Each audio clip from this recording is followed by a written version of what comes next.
Hey, y'all, welcome to the Stories That Sparkle podcast. I'm Hella Rader, and today's episode is part 2 of the 4-part series, The Quiet Part Out Loud. 4 women, 4 kinds of shame, 4 ways through it. And today's conversation takes us further and deeper into the whole thing. So, my guest today is Kayti Grubstein. She's a yoga teacher and a core fusion teacher whose classes are as much about joy and music as they are about movement. But when we sat down together, it turns out that joy was not her starting point, not in the least.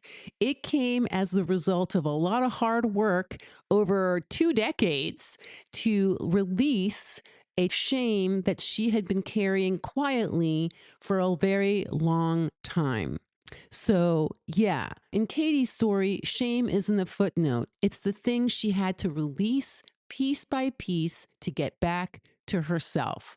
I am so excited for you to hear this conversation and to experience for yourself the pure joy that Katy brings to everything she does and everything she talks about, even the really hard things. I now invite you to get comfortable, sit back, and listen in. For the woman who feels all alone in it, whatever it is for her right now, the Stories That Sparkle podcast is a series of long-form, intimate conversations with women you have never heard of and could easily pass on the street, in which they share the often messy truth about navigating grief, starting over, reclaiming their voices, inhabiting their bodies, and building community. Welcome to our Disco Ball, the Stories That Sparkle. It helps when you hit unmute. Yes. That's been known to help things. Oh my gosh. So, okay. All right. Yay. All right, Katy. Hi. Hey, so happy to be here with you. Oh, thank you for joining me. And thank you again for being so flexible. Yeah. And getting this together with me. Well, it's not just for yoga, but you don't need it for yoga. That's right. So I wanted to chat with you because I came across Queen's Community Yoga, obviously, 6 months ago or something. And one of my first classes, I think the first one I ever took here, was your class. Was it? Wow. I think so. It might have been the Tuesday Annie class. I'm not sure, but it was. Was it my core fusion or was it back when I did? Core fusion. Oh. Yeah. Wow, my new baby. Yeah. And I was like, oh my gosh, this is kicking my ass. In the best way. That. Yeah, it was awesome. So, and one of the things that really struck me about that class was how much joy you bring to what you do. And I'm like, okay, I need to hear more about this and like what your journey with that has been. And then I want to talk a little bit later about like your music selection because it's freaking awesome. It's one of the best I've ever seen, truly. It's a big part of me, so that means a lot. No, I mean, you can feel it. Like, it's like very intentional, and like, I love that. So Thank you. Yeah. When people say music is life, no, it truly, truly is like head to toe what has brought me through my life. So yeah.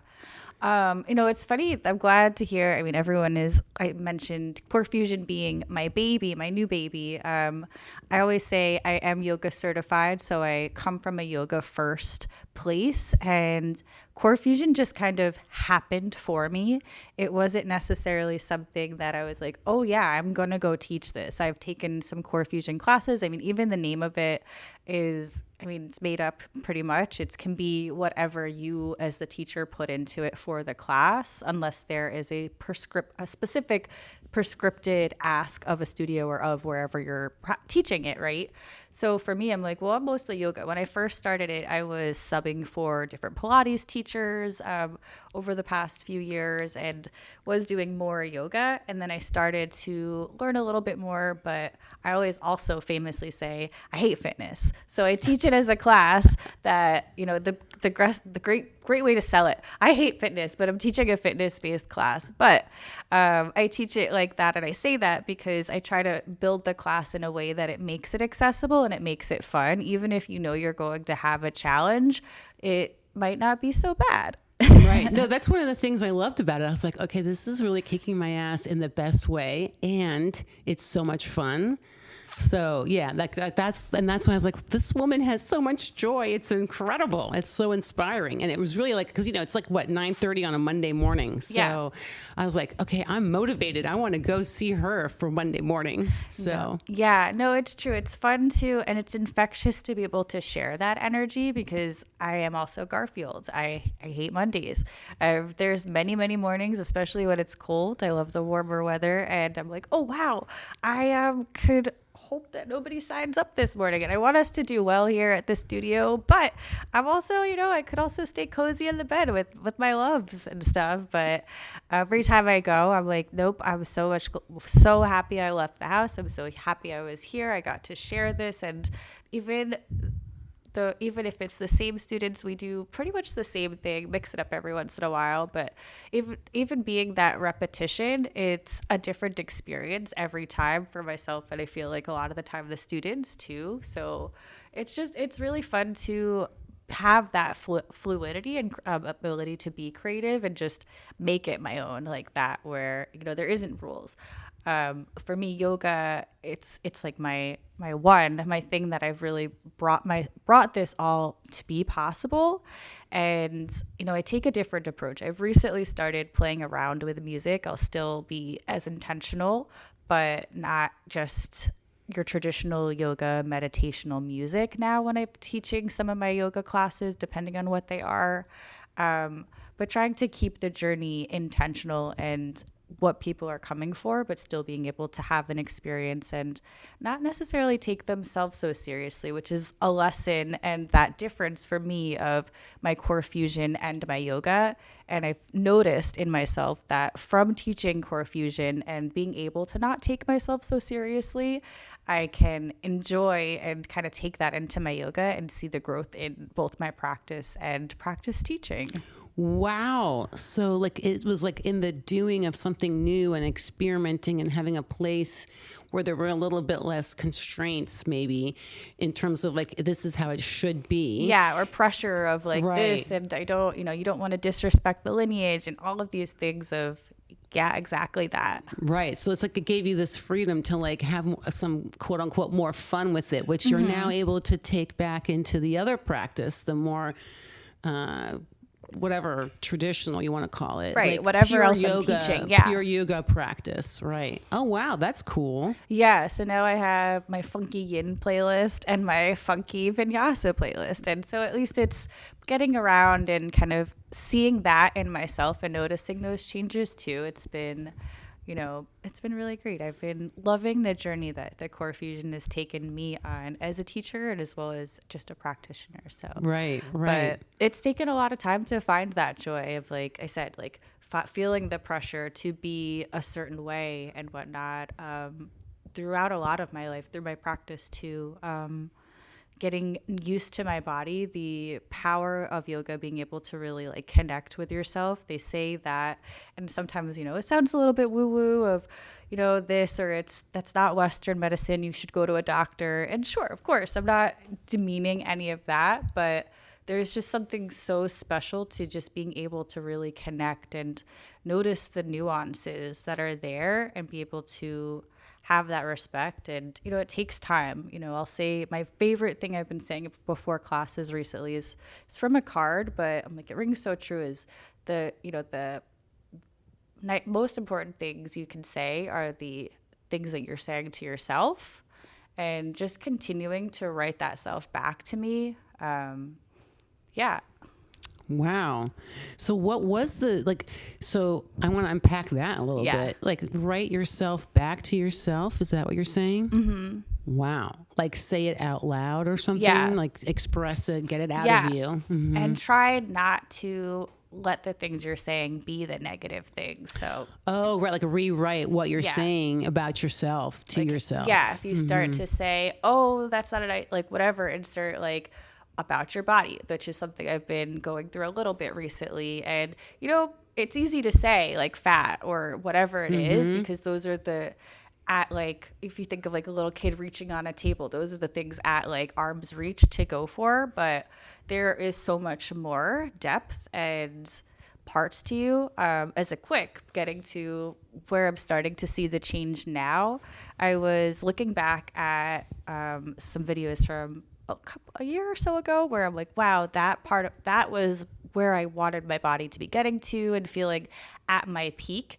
And, I did feel a little bit of shame at that moment of, oh man, like I was getting so good and then I fell off and I was out of my routine and everything else. And, things are significantly different right now. But the proudest moment of that is looking back and also like connecting with that version of me and knowing and remembering at that time I was proud of my body too, which isn't something that I could say prior to that when I'd look back, even at that time, like, oh, look at me when I was in high school or insert whatever time period it was. I'd be like, wow, why did that girl appreciate who she was at that time enough? And it comes with time and life and experience, but I'm like so proud to say, well, at least I can say there is a time now that I was proud of myself and continuing to be proud of myself for being proud then and now, and knowing that this doesn't have to be what it is. I can get to that. I have to put back in the work and get back in my routine, but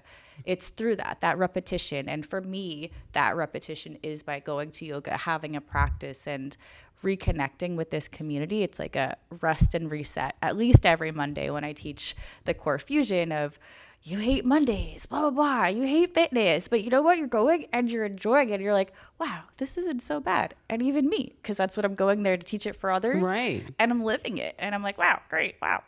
Right. Yeah. So it's like, oh, I need to be there to teach it to others, like gets you out the door and gets you here. And now you're moving too. And teaching it to myself in turn. Right. Yeah. Yeah. Yeah. No, that's really amazing.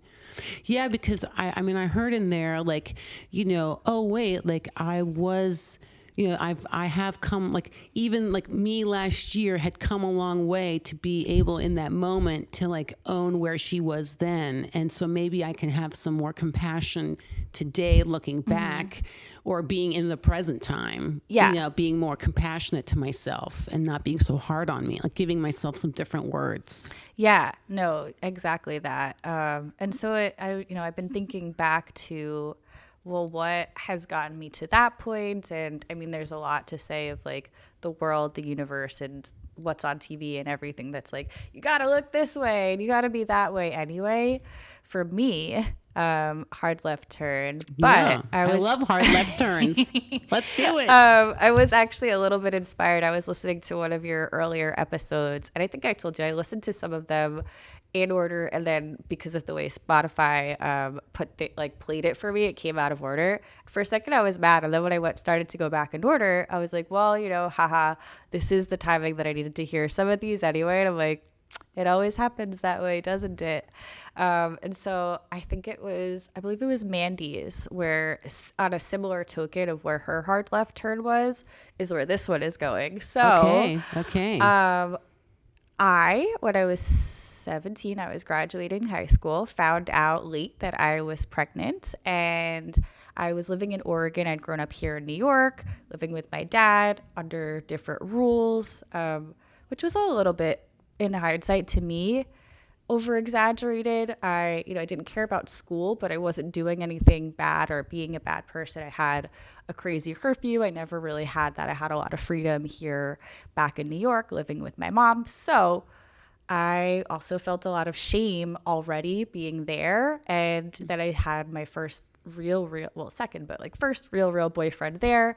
The worst thing I would do is break curfew because we'd fall asleep watching TV. And of course we were having sex. Right. Right. Of course. That's even now when I say it, I'm like, oh God, I'm going to have to say we were having sex. And it's like that shame. And I'm like, see, it comes from so far back. And like, now I'm like, but also I was preparing myself as I felt the buildup of the words coming out. Right. I'm like, it's really not that serious. You can say these things. I know it, but it is, I totally feel you on that. Like, it's scary. It's like a risk, right? To like say those things and like, and like, even in that, like, I can feel like, I mean, there's things that I am like, always like, like nervous to say, I'm like, why, what's the big deal? But, it's clearly like from whatever reasons, like it's still like a stopper or like a shameful thing. Like, you're not supposed to say that. Like, but yeah, I was having sex. Okay. Yeah, exactly that. So from that, I mean, to put a little bit into context, this was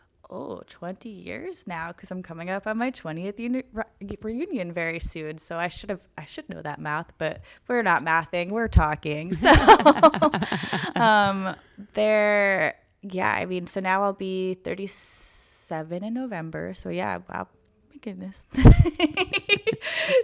Tick, back to where we were at. I'm going to be 53 in August, so you're good. It's not even an old thing. It's just realizing, like, it's actually not, like, trying to recognize with the math, like, you actually know this isn't that hard. Oh, right. Got it.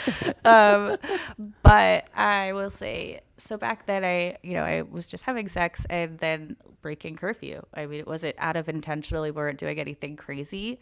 I was a slower pace of life there, so I gained weight when I lived there before too. Mind you, when I found out, in hindsight, I found out I was still like a size 2 dress my senior prom, and spotting. There were other signs that, in one hand, I felt like I still feel ashamed because I'm like, oh, it's embarrassing. Like, shouldn't you have known? But there's also enough of like, I couldn't have known, and I didn't have a place to talk about it then. Fast forward to I graduated, had some fallout with my dad and my stepmom, so moved out, whatever from there. Was visiting back in New York. My mom and my aunt were like, I think you're pregnant. I'm like, what do you mean? What are you talking about? I don't know what you're talking about. Yeah. So it turns out they were right. And at that point, had we been able to get an appointment, I might have been able to terminate it because I just knew that I wasn't ready. But that wasn't the case. So we're doing this. So my mom was great. She was a saint through all of that. That was probably her prime part of parenthood. She went into, like, she's not a project manager, but full project management mode. She found like people for different adoptive families, got us all the information, narrowed it down so that my boyfriend and I at the time could figure stuff out. I was back living in Oregon with him and his mom because it would be, for me, more of my friends were here. And I'm like, well, it was before Juno came out. So at 16 and pregnant. So it was still not like, oh, it's like chic or like fine or acceptable. Right. It's not that it should or shouldn't be that way now, but it was explicit a lot more, frowned upon and like really in a bad way and put in a shameful light back then, especially more. So in those ways, I was like, yeah, let me stay in Oregon. I can kind of hide out and just go through the term of it. And, I did. It was fun. It was, it was a fun summer. I learned a lot about a lot of things in that. Fast forwarded to finding a beautiful couple, put her up for adoption with these two beautiful gentlemen. They live in LA, and she's had an amazing life. Wow. Do you have like contact with them? Oh, yeah. And with her too? Yeah. Oh, really? Oh, yeah. wow. That's incredible, actually. Yeah. It's a pretty rare thing. Whoa. I'm like, this was definitely a left turn. I'm here for it. And I'm like mind blown, have so many questions because that is beautiful. So it was like an open adoption, or whatever. Is that what that's called? Yeah, it's like it doesn't, from what I understand, doesn't always exist, or it doesn't really. It's like kind of not a real thing. But we got adoptive lawyers, and we were able to work it out. And then I don't know if I've read the paperwork or if I have it still, but like if there were rules after a certain point. But at least once a year, we'd always see each other. Either they'd be here or I would go out there and visit. And then just last June, she graduated high school. They invited me. I was at her high school graduation. Oh my God. So what's that been like for you to be like still able to participate in that way? Like, what's that? I mean, I've never had any kid of, in any way, shape or form. So I have no references for this. No, I mean, so it's at this point, especially, I'm incredibly blessed.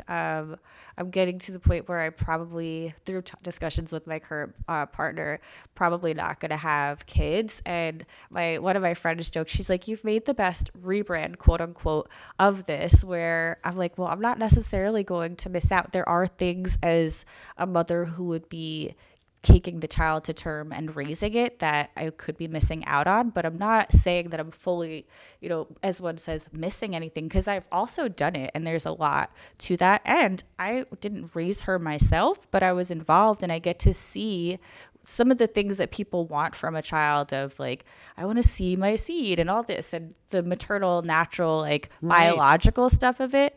I mean, I really couldn't have had a better situation, really. They've given her an amazing life. She's amazing. She's actually staying with us in the fall.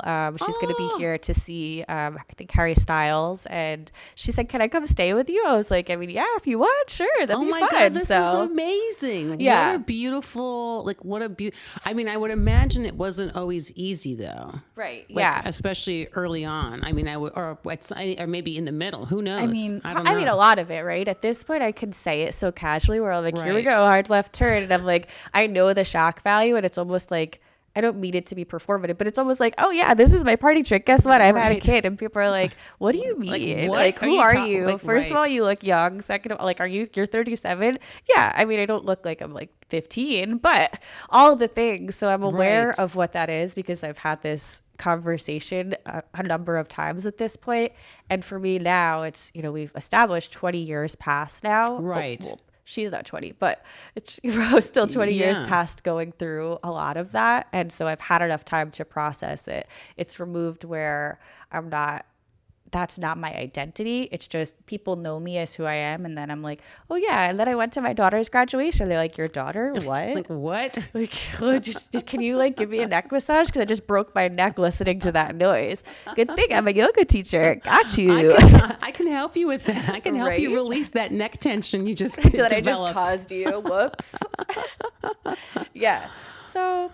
Wow. So, okay. So I can appreciate like shame was a big thing there for you. I'm sure just the especially in that early, young 17, time, graduating 17. Right before I was 18, I had her. So I went through, a bit of that. And just to fast forward, like it changed my relationship with sex, obviously. And with my relationship with myself in those years, as you were saying, like, I mean, they're starting to be our formative, like, wow, I get to know myself and like really exploring. And girls in their 20s are, having partners and getting to know things in life and what they want. And at that point, then I'm like, well, I got also lucky that I had a boyfriend who I, was very loyal. I was going to say something. I'm like, that's not my business to share. Yeah. So no, I gotcha.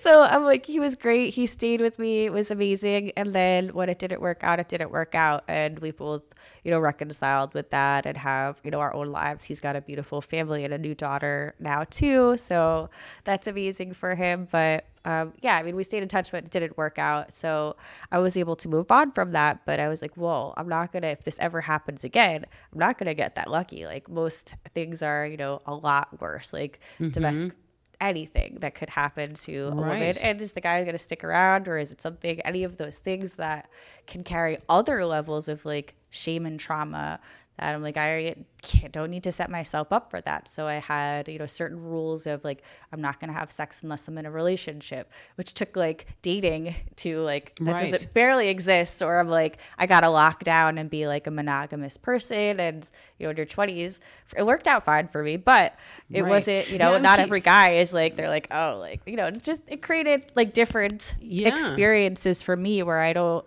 taken me longer in some ways or even at all to relate to women of my peers who obviously haven't had this, and they're like, yeah, I've done this and I'm so experienced, or I'm comfortable with touch and this, and like different things that I noticed. I'm like, I think I'm comfortable with touch, or just different stuff like that where I'm like, back to yoga. As I start to realize, I didn't even realize to think about it. I'm like, oh yeah, I love hugging people, I love to cuddle, but like when I think of like the personal boundary of it, like in a different way, more like feeling familiar versus just flippantly like, oh yeah, peace, love, unity, respect, whatever. Those things are there, and those layers that I'm like, oh wow, I have had walls that I didn't even realize were up. And so reconnecting to that and just continuing to like, I thought I was good. I think I'm having healthy relationships. I know who I am as a person. Life, never mind. Just kidding. We figured out a little bit more. We're finding more.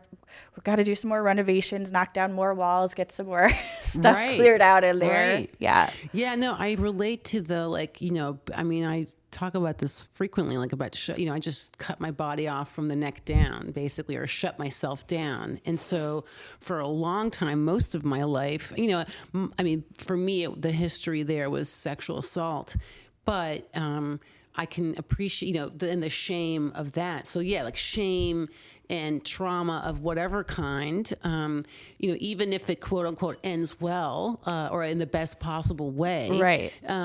Still lingers, and you become protective. And I certainly, it's been like many decades later, like only in the last maybe 6 years have been like, oh, I'm actually really touchy. I mean, I learned how to hug people. Right. But when it comes to like intimate relationships, I'm like, oh no, actually I am a touchy-feely person. Like I didn't know that. Yeah. For most of I'm like I said, I'm almost 53. Like I was in my late 40s when I discovered that. And I was like, oh, because I was so ashamed and shut Closed down off and all of it. Yeah. Yeah. And, and for different, for a different reason, but that shame of it happening to me, I was just like, nope, I'm going to shut this shop down. I want no part of that. And I'll just be, like cold fish vibes or something. And I just decided I was like broken or something. Yeah. I feel that. I mean, it's so wild that it doesn't really matter, and not to say what we've got going on matters, but it doesn't matter what the instance was, that those type of things manifest in such similar ways, especially I think in women, but like where you're feeling those common things and like how you're having to, as I said, break down walls and like get back to yourself and actually like, if you think of it like a Cadbury egg or like something with like a hard shell or an M&M, right? Get that shell and you're like, oh, there I am right there in the middle. That's me. Right. Like, my heart. Right, yeah. Right. Yeah. And that's where my joy is. Wow. So what did something like happen where you were like, I'm tired of being all shut down and walled in? Or was it a gradual process? And like, how did you then find yoga, which sounds like was the thing that helped release or tear down more of these walls? I'd say it was a pretty gradual process. I found yoga from, funny, through a fitness thing, actually. I was living on Long Island, and my aunt was going to this mom's boot camp up at a local high school. And so then the guy started off, she's like, Brig, come, you don't need to be a mom. And you are anyway. Like, so it's just like a circuit class. And I'm like, oh, this is fun. Like, it's me and the ladies, the gals, we're all just doing our fitness and hating it, and it's fine. And then they started offering yoga on some of the nights, and I'm like, oh, okay, I fuck with this. So right. I used to dance. I did dance. I used to want to be performer, but I did theater, dance, singing, and thought that was what my only career was going to be. And so finding yoga in so many ways has tickled my all the different loves and things. I can be creative. I can be an artist without needing to have one specific mode, and connecting all of that together with the music and everything else is like getting it back to who I am and feeling okay with that. So it was gradual. One of my teachers there was like, immediately, she's like, you should do teacher. You should become a teacher. I'm like, yeah, but I just started doing yoga. I want to make sure I'm not just like every Western person that's just up there and doing yoga and like, oh yeah, like I do yoga, and that's fine. No disrespect to those people. They're doing their hustle and there is a place. But for me, the integrity of it and the practice and where it comes from was something that already resonated with me. And so I wanted to make sure that it was something that I truly embodied and was passionate about. And then I learned too, just because I took the teacher training didn't mean I had to be a teacher and like be a certain way either. But it took me, and that was probably like 15 or so years ago. I took the teacher training in 2022 or 2023, something like that. So through all of that is when I started to feel some breakthroughs where I was like, oh, no wonder this resonated with me. Like learning the Bhagavad Gita and the Yoga Sutras and just the deeper practices are part of my core beliefs, whether I learned them through yoga or through other things that have similar teachings or beliefs or through my own deciding throughout the years of like my interactions through life and different other struggles that I've had, like, wow, so this shit is real. Like there's actual names and like stuff to what I've been thinking and trying to preach. And I'm like, all right, cool, got it. This is legit. All right, great. So I started to believe it and like feel it more in that way. And then digging into, the practice and everything else, I started with kind of feeling like one of those average yoga persons where I'm like, I got to do fitness and I got to do it for this reason and have the body and need the flexibility and bring back the dance stuff. And what I like to say, it's like almost like healthy dance where you're getting into where, with my classes, especially it's teaching from the alignment and finding the strength, because you can find more openness from being within your foundation. Even if you have the flexibility, does it mean that you're using the correct muscles and can be, like you think of a flat tire getting a blowout then in those cases. And right. Sometimes you learn that the hard way. Yeah. Well, life and physically. That's right. Well, it was kind of like last week when we were in class together, and I was just having this experience of like my right side being stronger than my left side in these different ways. And I was like, well, that's fascinating, because it's like I'm left-handed. And so it's technically my dominant side, but somehow, and I hadn't noticed that. And that might be a new thing. I don't even know, but I hadn't noticed it until I was in class with you, and we were doing, You're doing the separate leg thing this time, right? Yeah. Yes. And I was like, what is happening? Like, why is this side so much easier for me? And this other side that I would assume would be stronger was actually weaker. So, yeah. No, I've been really playing, I think I mentioned it then too, but I've been playing around with how powerful I feel that in my own practice as well. But because I've been like wanting to reconcile with the same thing. I'm right hand dominant, so you would think, yeah, everything on that side is going to be stronger. In some ways that's true, but then when I think about my balance, like a tree pose, you're putting one leg at your thigh above the knee, above or below the knee, let's say. Got to. Right. And you're starting to press and find that balance without, sinking out and, being out of your alignment. But I can balance generally more on my left, like with my left leg on the ground, because I have more strength in some ways with the right leg to be in my foundation and push and have that kind of control. So it depends on interesting. Like I said, what the specific muscles you're doing. Like I might have the flexibility to do something on one side that I may not be using my core muscles. And this is where then I'm like, oh wow, yoga has got me wanting to learn about the bones and go back to school and thinking about like the muscle group stuff that you learn, but you don't think about when that's not your regular career path. Right. And I'm like, wow, it's so fascinating how everything really is connected. Yeah, I know. It's crazy. And then we're holding things in our different body parts / muscles, and it's like emotional things. And you're like, I mean, my right shoulder is always tightened and I'm like hunched forward just on this one side. I've noticed, not all the time, but when I'm like in fear of something, or I'm like, nervous, or it's like, it's literally like I just go, like, yeah. I love that you've gotten to the point where you can like track it too, that it happens with certain emotions. I think I'm getting there for the most part, or like I clocked when I was like the instant where I injured myself a little bit and was right, and then got myself to the verge of like I might not be able to be taking classes and have to take a break, and I'm like, thank goodness I caught it there. But I'm like, I'd like to catch it sooner, where I'm like, what am I doing that's continuing to get into that, or what am I ignoring? Because that's probably that part that I'm like, no, I'm fine. It's fine. I just need another stretch or something. I got this, because we can do it all until we can't. Right. Right.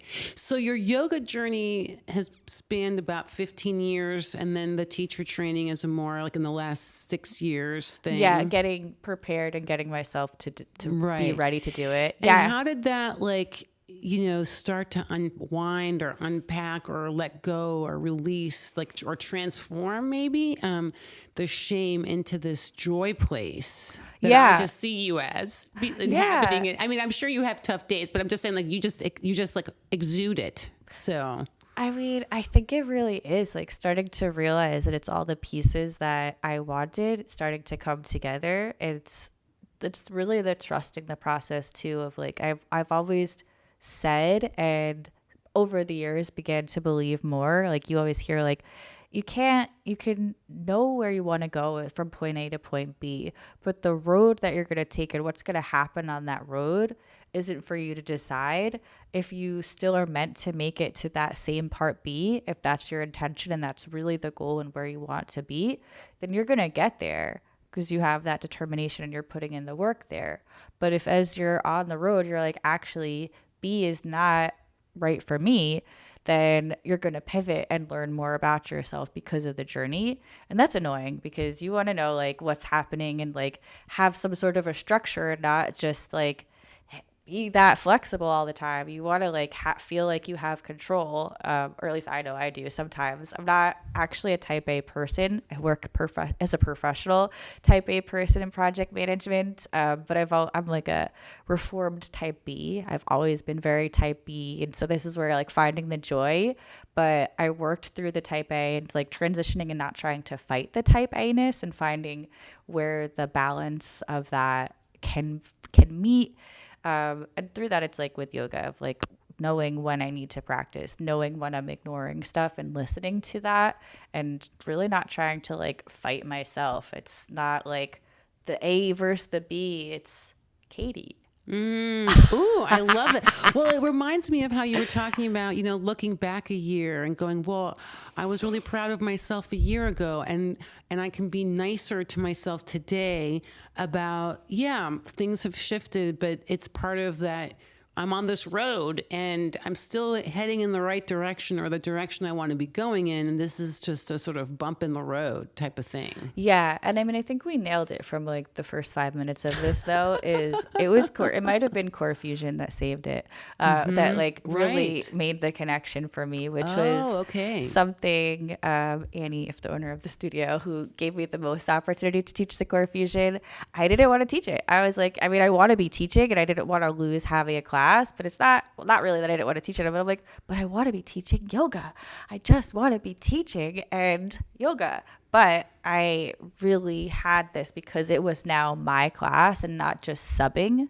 And subbing is great too, but subbing for someone else's Pilates class and saying, oh, this week it's Core Fusion, but being able to really build it. If you build it, they will come. And, we've got people who come whenever they're in town and really enjoy it. And they tell me, even if they're not coming to my class, that they're thinking of my class and they enjoy it. And I'm like, that's enough. Do we want everyone to come all the time? Yeah, for sure. Because we want to build the community and have more people be able to feel this way, not because I want to, we're not indoctrinating people. This isn't a cult, but because I'm like, oh, this is sounding a certain way. But no, just being able to maybe make their own decisions and to have these experiences for themselves. I mean, it's a, try it and see, not a, you have to be a certain way because you're going to experience it differently. But it's real life. It happens. It makes you happy. Yeah.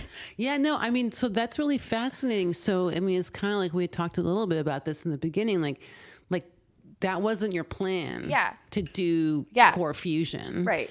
And you were resistant of it at first and did it anyway, which I think is also huge. Like there's going to be things aren't going to look the way I think they should. And if I'm willing to go along and try it, I may not like it and I can always change my mind later. But if I'm willing, so I'm hearing if I'm willing to try it out, who knows? And look at that. That's amazing. And now you can make it your own, which is amazing. Yes. Yeah, exactly. I don't know. It's something, what I think I saw recently, it was probably something of yours that you posted, or if it wasn't one of your own content, between the two of us, we post some of the same stuff because we're, feeling very similar ways, but it's like, it might not have been, but the time that I finally started to realize that I'm comfortable with just being weird and just being myself was it. Cause why am I hiding? Just let it be. And that, all of that, that unpacking started to happen. I had a really, really rough past year. And from that, I was holding on to a lot and then created a lot of extra guilt. I reconnected, started doing therapy again, had a recent bad relationship with therapy because I got dumped by a therapist. She didn't have enough time on her schedule. And I'm like, finding a therapist is like enough to make you need a therapist. Right. I need a therapist to look for Just a therapist. to find a therapist. It's like Right. makes you sad in your life and everywhere in my brain. So it worked out. I found a way to make it work. And I was like, well, could have gotten one sooner, would have been better. But having that, reminding myself that there's so many different ways and just trying to connect. I mean, I was probably near a crash out, but I was also, when I look back at pinpoint, like what the eye of the storm was the most, I actually taught the most. I taught the most classes I've ever taught in a month. I taught like 25 or so classes. And I knew at the time too, I'm like, girl, life is rough. You need to put more pressure on. But I'm like, but this is what I want to be doing. Like being able to do this and to feel right and to feel experience and feel all of the things that I'm getting by knowing at that time, which I was cautious of, like if I wasn't feeling right, I wasn't going to make sure I wasn't sharing that energy and like would take the break. But it was being able to actually find my power through that and not be like giving negativity to through the practice. And I mean, it changed me. Teaching that much gave me a lot of different experiences, but by like keeping that as my guiding light, whether it's whatever the practice teaching or not. And then, yeah, from there, I think it was within the next couple of months is when I changed up my funky playlists for my teaching yoga. And I'm like, why are you like back to like the sex thing, making all of these rules? Like you can be yourself and still use the same level of intention that you're using to choose the playlist to teach your class without having to look at a list and to do this and have to check off all these boxes and make sure you're talking about the chakras and, you know, making it poetic, but also making sure they're in their body and they're not doing something out of like, there's so many things, but not every class has to do that. And those are things that you start to learn as you're become more experienced teaching too. Because when you're a baby yoga teacher, you're like, I got to do it all. I mean, when you're baby anything, you're like, I gotta conquer the world. I'm gonna fix everyone with yoga. And it maybe not have been my exact want or experience like thing, but it's there. You're like, yeah, oh my God, how am I going to do it? Like, the imposter, everything comes in and it's like brings you back to earlier times, earlier learning. Yeah, it's amazing because I'm hearing like it was in the doing it of it yourself that got you out of the eye of the storm or the difficulty, or carried you through it. Maybe didn't fix everything, right? But it carried you through that by like really being being in your body, and then in the process you discovered all this joy and music to go with it, and to be like, wait, why am I following all these rules? Like I'm gonna just experiment and like be me. Like I hear freedom in that, like a lot of like, woo, I'm just gonna go be me. No, I think you nailed it. That's a really great way of putting it. So talk to me a little bit more about the music, because like what's your process with that, like finding it or whatever, because I just love your playlists. It's so great. Well, I mean, it's not hard. I just love, there's just so much good music out there, but I love all kinds of music. For the core fusion, I keep it more upbeat, more like dance, not dance hall, but something you might hear at a club or a rave. I used to like to go to raves. Now I go to like shows or festivals and all different types of music. I'm big into jam bands, so as the converse for that, for my yoga, I'm not going to put, something wonk, wonk, boom, boom, like the same stuff that we're going to be putting into our core fusion necessarily. Right. But also I'll edge towards, if you've heard of the band Lotus or like the Floozies, I'm sure, certain stuff that can have more of a melodic or, jazzy or kind of like lo-fi, beaty, but being able to, my big thing is I almost never try to do lyrics though. Even when I was doing meditative music, for me personally, I just know how a certain word or something can, even if it's not the intention, like hit someone, even if you're hearing the same playlist. I use words in the core fusion, but if you're hearing, and even then it could be a risk, right? But it's a little bit different of a class. But if you're trying to meditate, you hear something or something sparks in a different way, it could take you out of that. And that's not something I want to impose on someone. But with my core fusion class, like I said, I get to have fun. I started from that place of like kind of more funky fun and wanted to, not for me, I'm like, well, I don't know if people are like, want to hear this, like, dubstep or house music. I don't know that everybody likes that. That can be very polarizing. So of course I didn't do like my heavy, like the heaviest heavy, like, there's your ASMR. But I mix it up and I find stuff that is a little bit more, not necessarily current, but mainstream, or stuff from like different genres too. When I came into rave, I was like, oh, like now I have I'll Fly With You by Gigi Agostino, and I'm like, oh well, that was great. When I started to listen to rave, I'm like, oh well, that's electronic, that's house, that's dance music. I'm definitely butchering whatever genre that is, but you get the idea.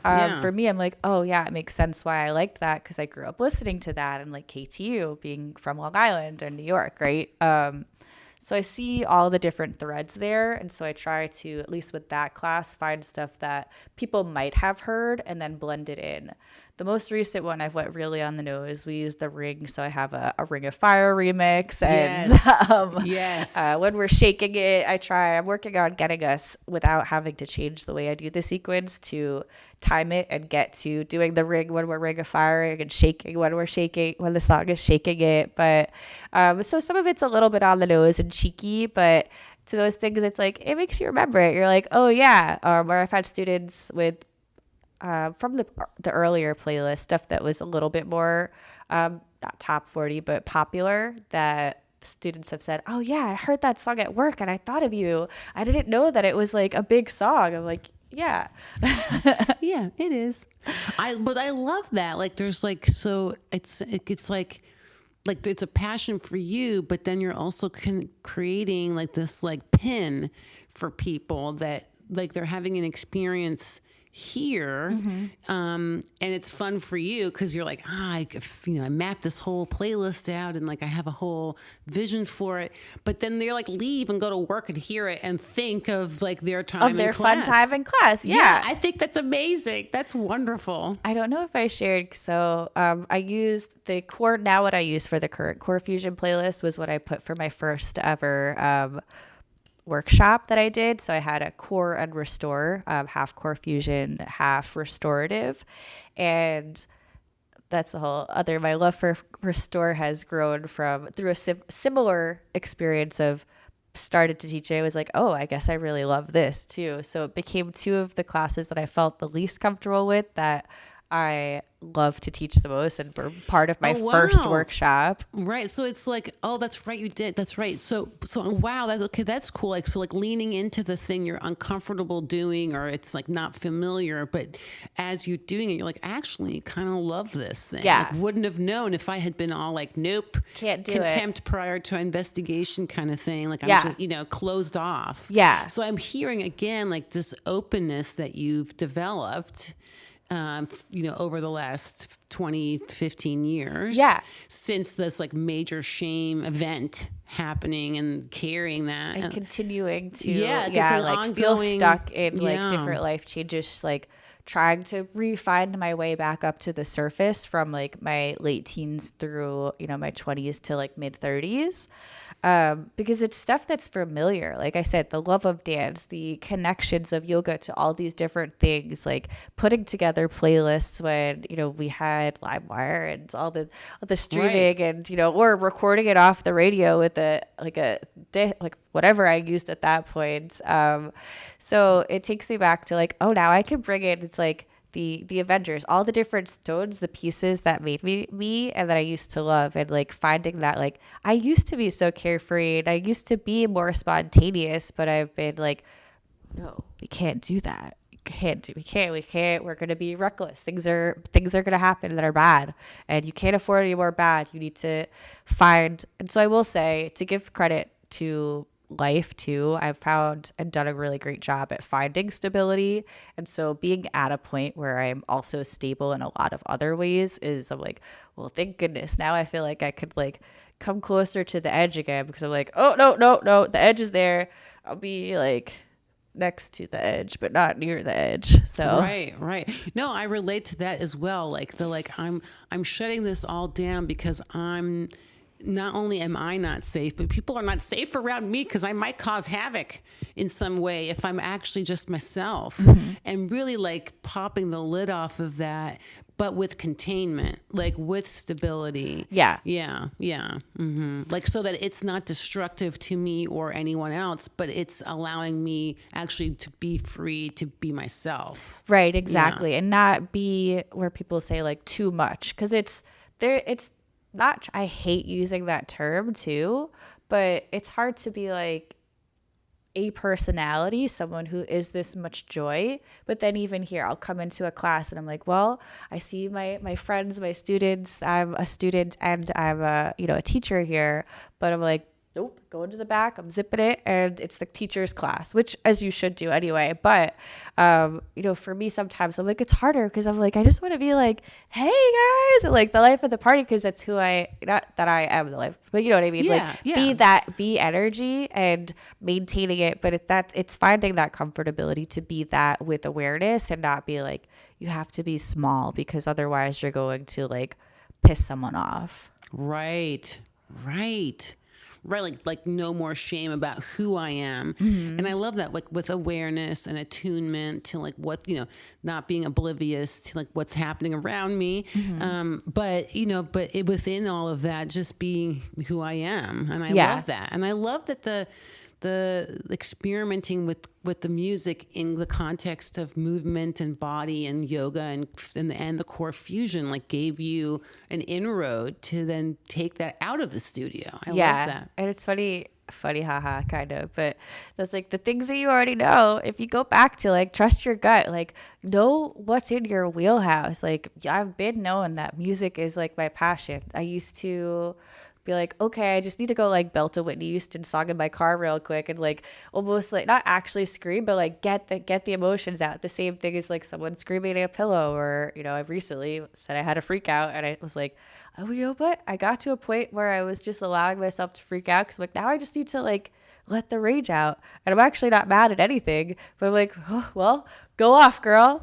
But it's like finding those and being at the point where I can meet that connection and challenge it. But it's with the music too, I'm like all the ways that are like helping me unblock myself, it was always there. It was always you.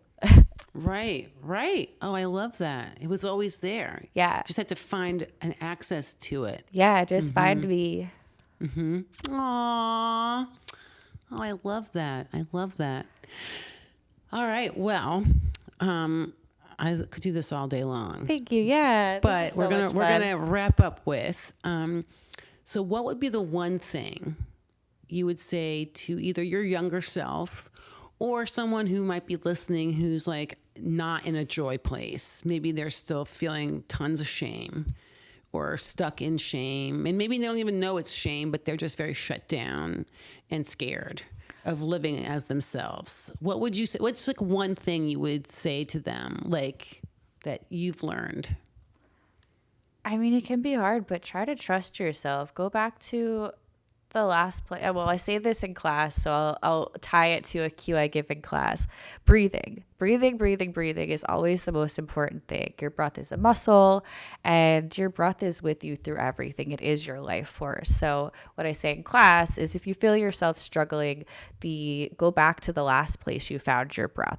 And you can take that off the mat for this, but I'll take it a bit further and say, go back to the last place that you found the joy, that you found the ability to find the breath, even if it's like 5-10 years ago, even if it's when you were 7 years old and you're like, I was the happiest when I was standing on my nanny's coffee table doing performances. It may not look the same way. I said I would never work at a desk, and I work at a desk, and I said, oh, I'm going to keep working at a desk to learn and start my own business. Maybe I'll start working into yoga as my business. I didn't know what the business was going to be. And then I'm like, oh, now I'm just doing this. Basically, all that to say, it's like, again, you finding the path and then revisiting it. I'm like, oh my goodness, look at me. I'm actually back at what the original plan was anyway, because I took that time and allowed myself to check back in with, what I had, what I've got going on, what I know I can do, and know me again. Right. And I love that, to go back to the place where you felt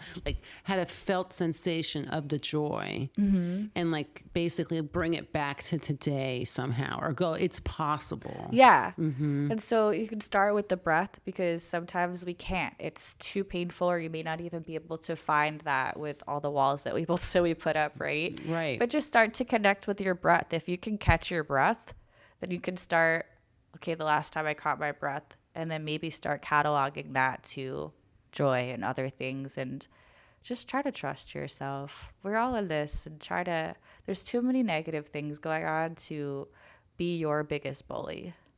Ooh.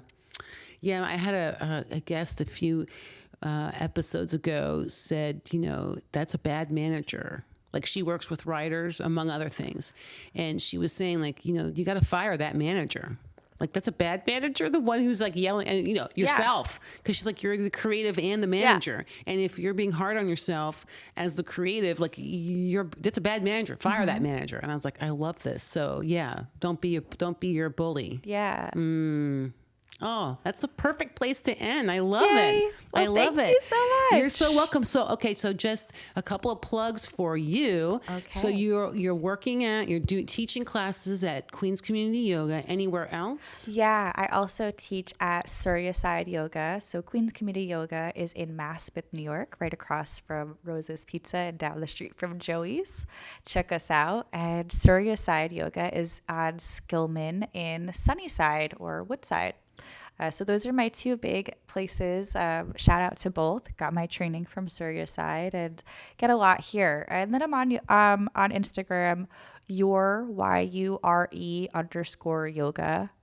Is my handle there. I'm trying to share more content and put myself out there to be available to, if someone wants me to come for an event, or just spending time and practicing and whatever it is. That's what I made this post. I mean, the name is Your Yoga because it can be what you make it and what you need. I'm just there as a possible filter to help you filter out what that might look like. Oh my God, amazing.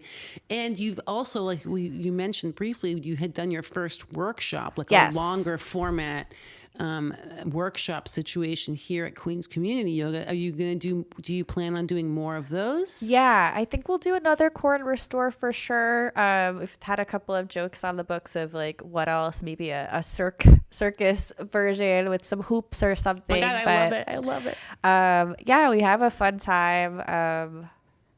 Yeah. I'm not nothing yet, basically. Right. But. So if we follow you on Your Yoga, then we'll know the latest and greatest and hear about I'm always things. sharing. If I've got something going on, I'm definitely going to share. Okay. We do our best on social, try to, maintain the battery for yourself. Yes. But yes. if I've got something going on, I'm I have to be present. Otherwise, who else is going to know? I'm just going to be talking to myself. Right. Which is fine. But sometimes not so, talk. Right. Bring it out. Community. Let's all get together. Yeah. Yes. Well, thank you so much, Kayti. This was delightful. You're amazing. You're amazing. So thank much you for everything you're doing. This has brought me so much joy. Oh, I'm so glad. Well, it has brought me a great deal of joy, and I can't wait to be in class with you again soon. Yay, you too. Thank you. Do it for you. Yes. Bye. Bye. Thank you for listening to The Stories That Sparkle, a space I created for women to share in their own voices the intricacies of their stories. And another big, huge, gigandous thank you to Kayti for joining me and for sharing her story with me, with all of us. I mean, wow, that took real courage to say all of that out loud. I'm just so grateful that she trusted me with this story and trusted all of us with her story. And truly, that joy joy that she carries is an inspiration to me every day. So thank you, Kayti, for showing me what it looks like when I can release the shame. All right. Kayti teaches at Queens Community Yoga in Maspeth and Suryarside Yoga in Sunnyside, both, of course, in Queens, New York City. As of this release, her schedule is Mondays, 9:30 a.m., Core Power Fusion at Queens Community Yoga, Mondays, 5:30 p.m., Core Fusion at Suryarside Yoga, and Fridays, 9 a.m., Power Flow at Queens Community Yoga. And those Queens Community Yoga classes, y'all, you can take them virtually. So just saying, you can join her even if you don't live in the area. Keep in mind that the schedules may shift, so check at @your_yoga. That's her handle for the latest. All the links will also be in the show notes.